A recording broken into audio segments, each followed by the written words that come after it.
Hello दोस्तों, आप सभी का स्वागत है हमारे चैनल शाश्वत सीजीपीएससी सीजीपीएफए में। देखिए, आज हम लोग आपका एक नया क्लास चालू करने वाले हैं, है ना। जिसमें बेसिकली देखिएगा, नया क्लास कहने का मतलब देखिए, है ना। हमारी जो प्रयोगशाला भर्ती आपकी जो आने वाली है, ठीक है, या करंट में आपको कुछ दिन बाद देखने को मिलेगा मेरे ख्याल से। ठीक है, अभी आने वाले सोमवार को भी प्रयोगशाला का एग्ज़ाम है एक। ठीक है, उसके बाद फिर कंपोस्ट निकला हुआ है, तो वो भी आपको एग्ज़ाम देखने को मिलेगा। आपको हर अलग अलग विभाग में प्रयोगशाला की जो सहायक है, परिचारक है या असिस्टेंट है, इसके एग्ज़ाम देखने को मिलते हैं। और मेरे ख्याल से एग्ज़ाम आपको हर साल किसी न किसी अलग विभाग में देखने को मिलेंगे, चाहे हाई कोर्ट का हो, है ना। तो इसकी जो क्लासेस है ना, कंटिन्यू हम लोग करेंगे, तो इसमें आपका जो मैक्सिमम पोर्शन होता है लगभग 50 से 60% वो आपको साइंस का देखने को मिलता है। ठीक है, तो साइंस की क्लासेस हमारी कंटिन्यू रहेंगी। तो सबसे पहले मैंने आपको पीरियोडिक टेबल का 2 क्लास दिया है, पार्ट 1 और 2 में। आप उन दोनों को देखेंगे अच्छे से। मैक्सिमम क्वेश्चन मैंने वहाँ से कवर करा दिए हैं। ठीक है, मुझे नहीं लगता कि उससे ज़्यादा क्वेश्चन और कहीं वहाँ पे आपको देखने को मिलेंगे किसी भी एग्जाम में। ठीक है, और आज की क्लास में जो एक इम्पॉर्टेंट चैप्टर है आपका, जैसे अम्ल, क्षार और लवण, ठीक है, ये वाले टॉपिक को भी आज हम लोग कंसीडर कर लेते हैं। और चूंकि यहाँ से आपको प्रश्न देखने को तो मिलते हैं, है ना। प्रश्न अच्छे खासे देखने को मिलते हैं और इम्पोर्टेंट भी है। इसके जो महत्वपूर्ण 25 क्वेश्चन हैं मैं अच्छी क्लास में कराऊंगा। और फिर मुझे लगेगा कि कोई क्वेश्चन और रह गया है ना, तो फिर इसका सेकंड पार्ट भी मेरे द्वारा आपको प्रोवाइड कराया जाएगा। ठीक है, चलिए।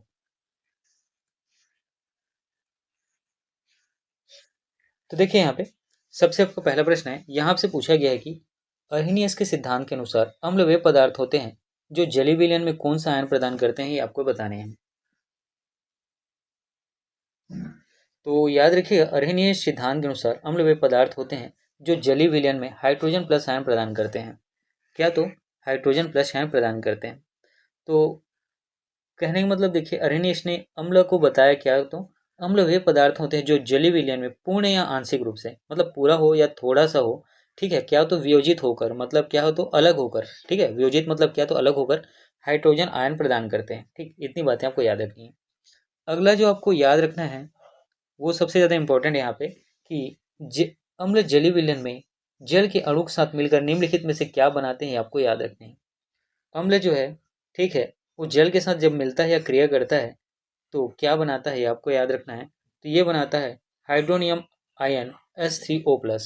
क्या बनाता है? तो हाइड्रोनियम आयन H3O+। ठीक है, इसमें होता क्या है कि जो हाइड्रोजन आयन है ना, वो जलीय विलयन में स्वतंत्र रूप से नहीं रह सकता है। ठीक है, इसमें आपको क्या देखने को मिलता है कि ये हाइड्रोजन प्लस आयन जो है जलीय विलयन में स्वतंत्र रूप से नहीं रह सकता है।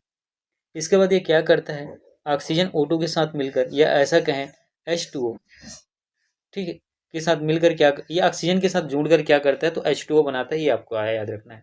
ठीक है, और H2O बना लेता है। उसके बाद जो है आपका हाइड्रोनियम आयन और H2O जो है, ये क्या बनाते हैं, तो H3O+ का निर्माण करते हैं। ठीक है, इतनी बातें इसके बारे में याद रखनी है।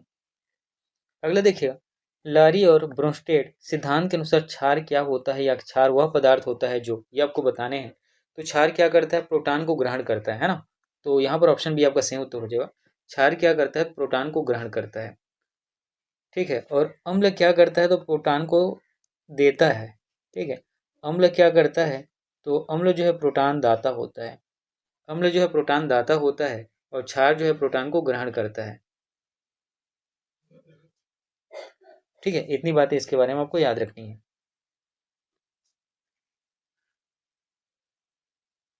देखिए, अब हम लोग आगे बढ़ते हैं, और आगे बढ़ते हैं तो जो इम्पोर्टेंट क्वेश्चंस है वो यहाँ पे देखते हैं। तो लुईस अवधारणा के अनुसार अम्ल की सही परिभाषा क्या है, आपको बताने हैं। तो यहाँ पर अम्ल की सही परिभाषा क्या है आपको बताने हैं, किसके अनुसार, तो लुईस के अनुसार। तो लुईस के अनुसार अम्ल जो है क्या होता है, ये होता है, आपको याद रखना है, लोन पेयर डोनर नहीं एक्सेप्टर। ठीक है, लोन पेनर लोन पेयर ग्राही। ठीक है, क्या तो लोन पेयर ग्राही, ये किसका है, तो लुईस लुईस के अनुसार अम्ल की सही परिभाषा है। ठीक है, तो जीन जो लुईस हैं उनके अनुसार जो पदार्थ रासायनिक अभिक्रिया में, ठीक है, एकाकी इलेक्ट्रॉन युग्म ग्रहण करने की क्षमता रखते हैं। ठीक है, क्या तो ग्रहण करने की क्षमता रखते हैं, उन्हें लुईस अम्ल कहते हैं। ठीक है, और जो क्या करते हैं, देने की क्षमता रखते हैं, जो दाता होते हैं, वे लुईस क्षार कहलाते हैं। ठीक, इतनी बातें याद रखनी है। उसके बाद देखिएगा, निम्नलिखित में से कौन सा लुईस अम्ल का सही उदाहरण है, इन सारे ऑप्शन में आपको बताने हैं। तो लुईस अम्ल का सही उदाहरण आपको यह देखने को मिलता है BF3। क्या देखने को मिलता है, तो BF3। BF3 को क्या तो बोरान ट्राइन BF3 को क्या तो बोरान ट्राइफ्लोराइड, ठीक है। BF3 को क्या तो बोरान ट्राइफ्लोराइड और ठीक है, तो BF3 को आपको इतना ही याद रखना है, बोरान ट्राइफ्लोराइड में केंद्रीय परमाणु का ये क्या है तो अष्टक पूर्ण करता है। क्या करता है ये? अष्टक को पूर्ण करता है, ठीक, अष्टक को पूर्ण करने का काम बनाता है और साथ ही इलेक्ट्रॉन युग्म ग्राही अर्थात लुईस अम्ल की तरह व्यवहार करता है, ठीक है। क्या करता है वो? लुईस अम्ल की तरह व्यवहार करता है, ठीक है। इतनी बातें इसके बारे में आपको याद रखनी है।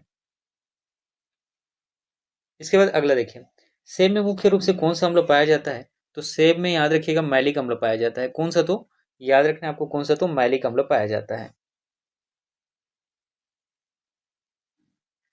और इसी के कारण क्या होता है, ये स्वाद में खट्टा होता है। मैलिक अम्ल के कारण ही क्या, तो ये स्वाद में खट्टा होता है। अगला देखिएगा कि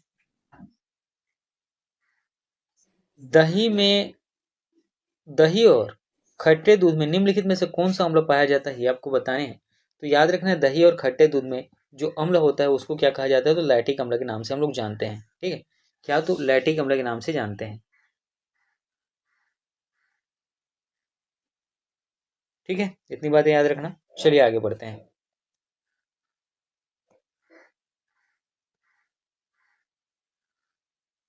ठीक है, अब इन चीज़ों को देखते हैं, है ना। अब यहाँ पे इन चीज़ों को हम लोग क्या तो देखते हैं, ठीक। देखिए ज़्यादा डिटेल में नहीं जाएंगे क्योंकि वन लाइनर यहाँ से आपको देखने को मिलेंगे, ठीक है, ज़्यादातर, ठीक। जब थ्योरी की क्लासेस करेंगे तो वहाँ हम लोग अलग से इसको देख लेंगे।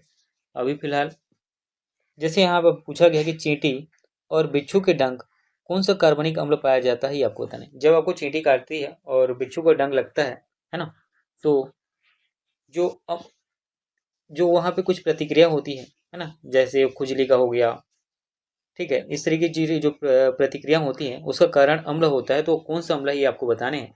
तो चींटी और बिच्छू में याद रखिएगा हमेशा आपको देखने को मिलेगा फार्मिक अम्ल, जिसको क्या तो मेथनोइक अम्ल के नाम से जानते हैं। क्या तो फार्मिक अम्ल, जिसको क्या तो मेथनोइक अम्ल के नाम से जानते हैं, ठीक। अगला देखिए, कपड़ों के जंग के दाग को हटाने के लिए किस अम्ल का प्रयोग किया जाता है, ये आपको पूछा गया। सल्फ्यूरिक अम्ल, ऑक्जेलिक अम्ल, नाइट्रिक अम्ल, बेंजोइक अम्ल। तो यहाँ पर आपको याद रखिएगा, कपड़े को दाग को हटाने के लिए ऑक्जेलिक अम्ल का प्रयोग किया जाता है। किसका? तो ऑक्जेलिक अम्ल का प्रयोग किया जाता है, ठीक है। अगला देखिए, इमली और अंगूर में मुख्य रूप से कौन सा अम्ल प्रचुर मात्रा में पाया जाता है? टार्टरिक अम्ल, साइट्रिक अम्ल, फार्मिक अम्ल और मैलिक अम्ल। तो ये इमली और अंगूर में याद रखिएगा आपका ऑप्शन है टार्टरिक अम्ल, आपका क्या तो सही उत्तर हो जाएगा, ठीक है। अगला देखिए, रसायनों का राजा या आयल ऑफ विट्रोल किसे कहा जाता है, ये आपको बताने हैं। ये कहा जाता है आपको H2SO4 को। किसको? तो H2SO4 को, ठीक है। किसको कहा जाता है? तो H2SO4 को। ये बातें आपको याद रखनी है ना। चलिए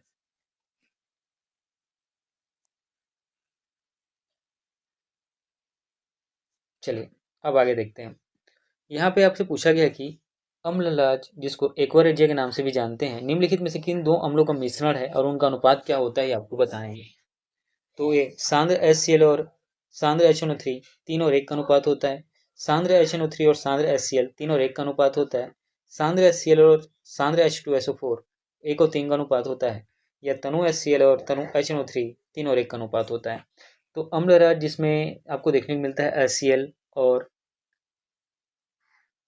HNO3, ठीक है। ऑप्शन ए आप में HCl और HNO3 है, इसमें भी HCl HNO3, ठीक, डी में है ना, दो को देखने को मिलता है, लेकिन इसका रेशियो जो है तीनों एक को आपको देखने को मिलता है।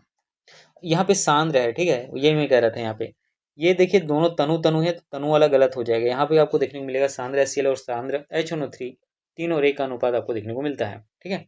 चलिए उसके बाद अगला है कि मानव अमाशय में भोजन को पचाने के लिए जो अम्ल निकलता है उसका पीएच माध्यम कितना होता है, आपको बताने हैं। बेसिकली पीएच मान के बारे में ही पूछ रहा है, ठीक है। तो जो हमारे अमाशय से भोजन को बचाने के लिए जो पीएच मान निकलता है वो 1.2 से 1.5 के बीच होता है। और वो क्या होता है? HCl होता है ना। वो क्या होता है? तो HCl होता है। 1.2 से 1.5 के भी देखने को मिलता है। अम्लीय वर्षा के लिए मुख्य रूप से उत्तरदायी घटक कौन सा होता है, ये आपको बताने हैं। तो अम्लीय वर्षा के लिए मुख्य रूप से उत्तरदायी घटक आपका H2SO4 और HNO3 ये आपको देखने को मिलता है, ठीक है। क्या? तो H2SO4 और ठीक है। H2SO4 ये सल्फ्यूरिक अम्ल है, और HNO3 ये आपको देखने को मिलता है नाइट्रिक अम्ल। HNO3 ये क्या, तो नाइट्रिक अम्ल है। ठीक है जी, इतनी चीजें याद रखनी है। देखिएगा, इसके बाद आपका अगला प्रश्न है कि विस्फोटक पदार्थ है ना, जो बारूद वाले पदार्थ होते हैं जो फटते हैं, TNT, टाइनेट्रोक्लोएन और पिक्रिक अम्ल के निर्माण में मुख्य रूप से किस अम्ल का प्रयोग किया जाता है, ये आपको बताने हैं। तो याद रखिए, हाइड्रोक्लोरिक अम्ल नहीं, फॉर्मिक अम्ल नहीं, कार्बोनिक अम्ल नहीं, ये नाइट्रिक अम्ल का यहाँ पे आपको देखने को मिलता है।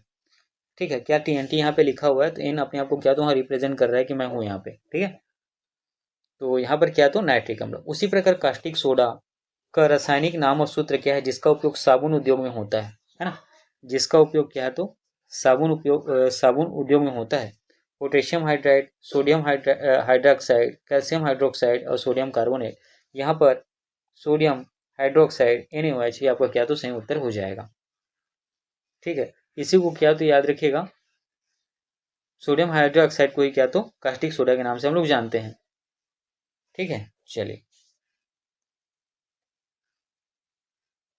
अगला देखिएगा।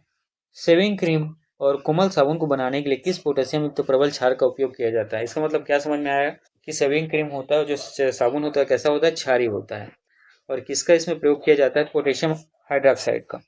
ठीक है, किसका तो पोटेशियम हाइड्रोक्साइड का उपयोग आपको इसमें देखने को मिलता है। ठीक है, इसके बाद है निम्नलिखित में से मिल्क ऑफ मैग्नीशिया कहा जाता है, किसे कहा जाता है, जिसका उपयोग एंटीसीड के रूप में भी होता है, ये आपको बताने हैं। ये होता है आपका मैग्नीशियम हाइड्रोक्साइड। कौन सा तो मैग्नीशियम हाइड्रोक्साइड, ये आपको याद रखना है। चूने का पानी का रासायनिक सूत्र क्या है जिसका उपयोग मिट्टी की अम्लीयता को दूर करने और सफेदी वाश करने में किया जाता है। तो चूने का जो पानी होता है ये क्या होता है, कैल्शियम हाइड्रोक्साइड होता है ना। चूने का पानी जो होता है वो कैसा होता है, तो कैल्शियम हाइड्रोक्साइड आपको देखने को मिलता है। ठीक है, इन बातों को भी याद रखना है आपको। चलिए आगे बढ़ते हैं।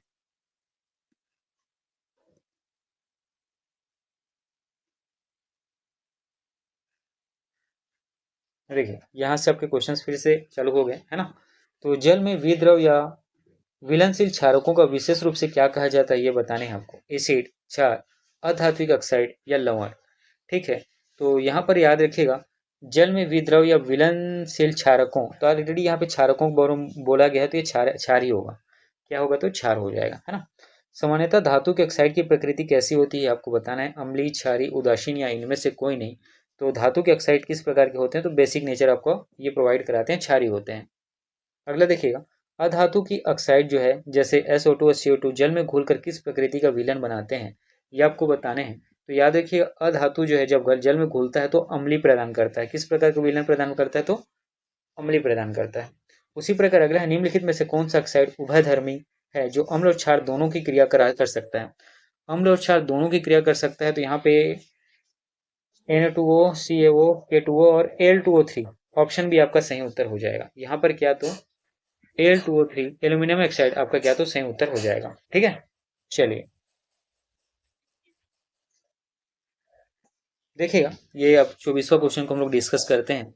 यहाँ आपसे पूछा गया है कि जब कोई अम्ल किसी सक्रिय धातु मतलब मेटल के साथ अभिक्रिया करता है तो मुख्य रूप से कौन सा गैस उत्सर्जित करता है, जिसे पॉप टेस्ट द्वारा पहचाना जा सकता है। जिसे क्या तो पॉप टेस्ट द्वारा पहचाना जा सकता है। ऑक्सीजन, हाइड्रोजन, कार्बन डाइऑक्साइड और नाइट्रोजन। तो यहाँ पर हाइड्रोजन आपका सही उत्तर हो जाएगा है ना। हाइड्रोजन आपका क्या तो सही उत्तर हो जाएगा। चलिए, ये आपका आखिरी क्वेश्चन है। और देखिएगा, जब सोडियम हाइड्रोक्साइड जिंक Zn धातु से क्रिया करता है तो कौन सा लवण बनता है, ये आपको बताने हैं। तो सोडियम हाइड्रोक्साइड और जिंक जब एक दूसरे के साथ अभिक्रिया करते हैं तो ये sodium zincate, zinc hydroxide, zinc chloride और कैल्शियम जिंकेट। तो यहाँ पर आपका ये सही उत्तर हो जाएगा सोडियम जिंकेट। क्या तो सोडियम जिंकेट Na2ZnO2 है ना। ये आपका क्या तो सही उत्तर हो जाएगा। चलिए ठीक है, वैसे आज मैं थोड़ा सा है ना कहीं मुझे जाना था, इसीलिए मैंने क्लास को थोड़ा रैंडम जल्दी खत्म कर दिया। बाकी इसके बारे में जो डिटेल में है ना वो सारी चीज़ें यहाँ पे दी हुई हैं। आप इसको एक बार पढ़ोगे ना तो किसी भी प्रकार का कंफ्यूजन आपके अंदर नहीं रहेगा। ठीक है, तो पूरी सारी चीज़ें यहाँ से आपको क्लियर देखने को मिलेंगी। ठीक है, तो आप इसको पढ़ लेना, इंपॉर्टेंट है। ठीक है, और जिनको है ना इसका PDF चाहिए रहेगा वो हमारे टेलीग्राम चैनल को ज्वाइन कर सकता है। ठीक है, चलिए ठीक, पढ़ते रहिए।